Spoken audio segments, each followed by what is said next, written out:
You are at Lake Rant, where I rant about whatever my $15 a month plus patrons want me to rant about. You can get one of these by being one of those. This one's for Verdstrom, who says, rant about the most recent time you changed your mind slash someone convinced you of something you previously didn't believe. It could be something major that applied to your worldview, or something minor like what you put on toast. If nothing recent comes, then just the one that sticks out the most to you.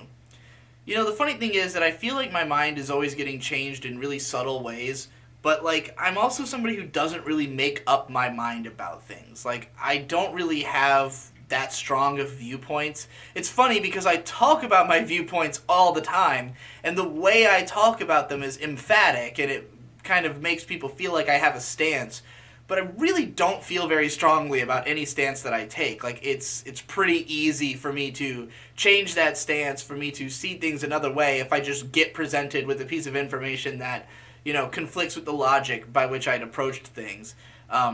You know, there are lots of people who probably won't see it that way because they themselves have been trying to convince me of something for a long time and have failed. But that's really because of them and not because of me. It's because they are not convincing, or they, have not presented me with a piece of information that, would counteract my own logic. But I do find myself very often like reading things that make me just realize that stuff was not how I thought it was. And it's funny because like I will often get different pieces of information that conflict with each other, but neither one is convincing, or neither one has statistics backing it up. Like, for instance, a subject that I have not made up my mind about at all is that of global warming and climate change and its effects. Because I am absolutely sure that climate change is real because it's always been happening. The climate has always been changing. I definitely know that humans have a big effect on it, but I also know that most of that effect is coming from just like the biggest like factories and boats in the world. Like for instance, that the one stat I do know, the top 15 largest ships in the world contribute more pollution than all of the cars in the world combined. Like stuff like that. And when you learn something like that, it makes you say, okay, well, if climate change is a problem, the way to deal with that clearly has to do with, regulating the businesses, or even just getting them to regulate themselves. Whereas then you've got people advocating for like getting rid of straws at restaurants, and I'm like, how is this anywhere near the magnitude of what is going on with the environment? And so you have all this stuff going on, all these people feeling different ways about the subject, and no clear-cut person just coming up, here's exactly what's happening to the environment, here's exactly what's causing it, and here's exactly what could be done about it that would be most efficient and effective, as opposed to just coming up with random solutions that, that are like a blip in the face of the problem, and then miscommunicating the problem because so many people are uninformed about it, and, there's not enough people accounting for like just natural changes in the environment and stuff like, people going, oh, it's been, summer has been hotter for a month longer than usual, it must be global warming, never mind that the amount of time that things are hot changes every fucking year. It's not actually the exact 3-month cycles that you learned in school, in elementary school. Like, there is some allowance for variance, and it always has been that way, like, it's always snowed a little off time sometimes, like, it's not global warming. So it's like, this is something where if I hear different stats, I am inclined to believe them on both sides of the issue.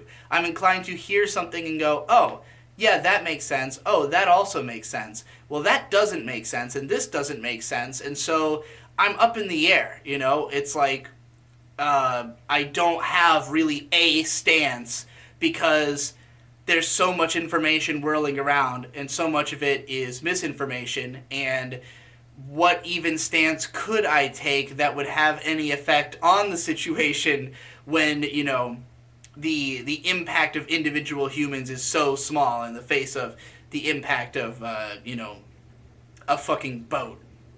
So yeah, like, meanwhile, there are, again, like there's all this information coming in that would change my stance. So, like one that stands out to me would be just discovering like Razor Fist and some of the more conservative voices online that are not totally unreasonable. Because like I grew up in a very liberal, very Democrat household, and I was constantly bombarded by news media that was just attacking right wing news media all the time and basically making them look like the only reason you would be a right wing conservative is that you are stupid.